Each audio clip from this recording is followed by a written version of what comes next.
Pemerintahan Joko Widodo Yusuf Kala menjadikan kedaulatan pangan sebagai salah satu program prioritas dalam nawacita. Saat baru menjabat sebagai presiden, Jokowi langsung menargetkan swasembada sejumlah komoditas pangan strategis seperti padi, jagung, dan gula.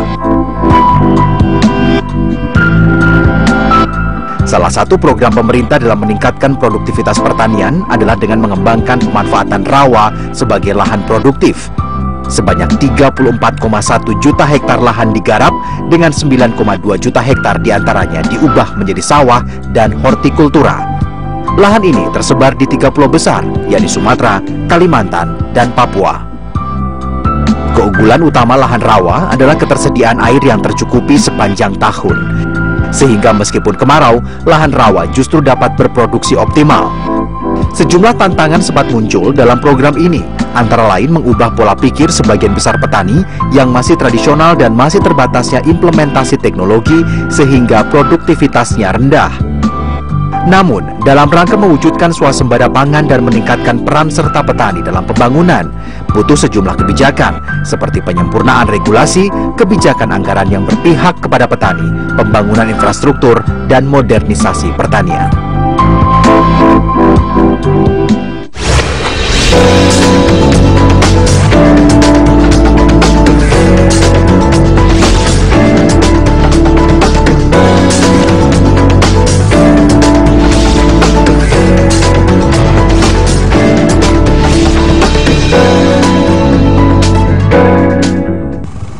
Ya, Indonesia pernah mendapatkan penghargaan dari FAO pada tahun 1984 karena berhasil melakukan swasembada beras. Namun prestasi ini sayangnya tidak dapat dipertahankan dengan berjalannya waktu dan meningkatnya kebutuhan pangan serta jumlah penduduk di Indonesia. Nah, salah satu program kerja Presiden Jokowi yang penting adalah untuk menciptakan swasembada pangan, yaitu menciptakan yang disebut sebagai kedaulatan pangan. Nah, apa saja upaya, strategi, dan juga implementasi dalam mewujudkan ketahanan pangan di Indonesia, dan terutama bagaimana memajukan dan juga mengembangkan sektor pertanian. Insight kali ini akan menanyakan langsung kepada Menteri Pertanian, Pak Andi Amran Sulaiman, yang sudah kita saat ini berada di Desa Tajau Landung, ya, ini di Kabupaten Banjar di Kalimantan Selatan. Ini di mana Pak Amran sedang melakukan kunjungan kerja. Jadi kami kunjungan kerja melihat langsung potensi. Punya kegiatan bisa lebih sejahtera, tapi yang paling penting ini teknologi apa juga yang digunakan untuk membangunkan lahan yang biasanya tidak digunakan sebagai sawah. Ini menarik. 2 tahun yang lalu kita mencoba di Kalimantan Selatan dan Sumatera Selatan, Selatan. Karena luas rawanya sampai kurang lebih 1 juta hektar, dua provinsi ini. Kita mencoba 1.000 hektar pertama. Di sana banyak kendala. 2 tahun yang lalu, pertama ada pH-nya rendah, kemudian bibit yang kita tanam, benih yang kita tanam, itu benih khusus, Invari jenis varietas padi Invari kita tanam, yang cocok untuk rawa, rawa dan lebak. Jadi tahan air lah. Tahan air lah. Dulu produksinya hanya 2 ton. Kalau dia tanam, itu 2 ton. Alhamdulillah kita sudah menemukan varietas baru Invari ini, itu bisa menghasilkan 6 ton, 3 kali lipat. Dulu tanamnya 1 kali. Kita lihat tadi, ini pematang, ini baru dibuat nih. Ini untuk menahan air. Jadi kita membangun rainwater harvesting system. Jadi bagaimana mengelola air? Jadi bagaimana mengelola air yang kalau lagi pasang airnya kita tutup. Tapi kalau lagi surut kita tutup juga, tahan airnya supaya air tersedia setiap saat. Kemudian ada pH rendah, pirit istilahnya dalam pertanian. Kalau pH rendah, padi tidak bisa tumbuh. Nah, kita membuat sirkulasi air keluar masuk, sehingga ini tercuci. Alhamdulillah kemarin kita coba 4.000 hektar di Cijangkit, dan itu berhasil, disaksikan oleh 42 negara, 42 dubes datang, bahkan FAO, perwakilan FAO datang, dan mereka senang.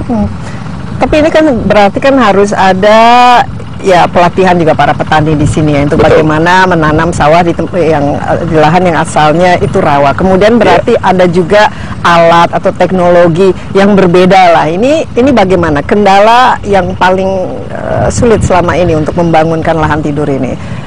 Yang tadi memang yang kendala pertama pirit sudah selesai, benih sudah selesai. Kemudian kita harus pertanian modern. Kita mentransformasi pertanian tradisional menuju pertanian modern. Kita dengan alat-alat yang lebih modern. Lebih modern. Tapi cost-nya kan juga lebih tinggi jadinya. Justru lebih rendah. Oh, lebih rendah. Karena semua kan teknologi. Dulu kalau tanam, nih ngolah tanam, itu biayanya sampai 2 juta hektar. Tanam nih, manual. Dengan alat mesin pertanian, biayanya 1 juta, turun 50%. Kalau panen, dan butuh waktu 20 hari, 25 hari. Kalau panen, dulu pakai sabit, itu butuh 25 hari. Sekarang hanya 3 jam. Jadi 25 hari jadi 3 jam menggunakan combine harvester, alat panen. Sekarang, dan itu buatan putra-putri terbaik bangsa dari Kementerian Pertanian. Dan ini semua disediakan oleh Kementerian? Disediakan oleh Kementerian, secara gratis. Kemudian, ada losis. Padi itu kalau dipanen pakai sabit, tentu ini goyang kan. Nah, ini jatuh 10,2%. Hasil penelitian kita. Dan itu kita sudah sepakat semua, ada losis 10,2%. Nah, kalau luasan atau produksi 50 atau 70 juta ton gabah atau 50 juta ton, kita kali dengan losis yang ada 10%, itu berarti 7 juta atau 5 juta, 5 kali 4, 20 triliun. Dan ini sudah terasa dampaknya? Sudah terasa. Dan ada peningkatan dari misalnya berapa kali panen dan juga dari pendapatan petani, ini semua sudah terukur lah gitu Pak Amran. Jadi ada 2 hal di sini. Yang pertama, terukur ya. Dulu di Jangkit sebelah sana, itu panennya 1 kali, jadi 3 kali. Kan sudah 2 tahun nih. Kemudian dulu panennya 2 ton per hektar, naik menjadi 6 ton, bahkan ada yang 8 ton. Tapi rata-ratanya average itu 6 ton. Berarti 3 kali lipat. Kemudian tanam 3 kali, berarti 6 kali lipat pendapatan petani. Dan ini nanti akan diberlakukan seluruh Indonesia ya? Target perlu berapa waktu untuk supaya semua, kita kan memiliki banyak sekali ya lahan tidur itu yang harus memang dimanfaatkan. Kira-kira perlu waktu berapa lama ya? Kami sudah membuat grand design untuk Indonesia, pertanian Indonesia. Kita target 2045 Indonesia menjadi lumbung pangan dunia. Kenapa? Lahan pertanian sekarang kan hanya 7 juta. Kalau ditambah 10 juta, tapi 10 juta ini bisa tanam 3 kali. Yang 7 juta, planting indexnya itu hanya 1,7-1,8%. Nggak cukup 2 kali tanam. Tapi karena ini air tersedia, tinggal kita memanage airnya.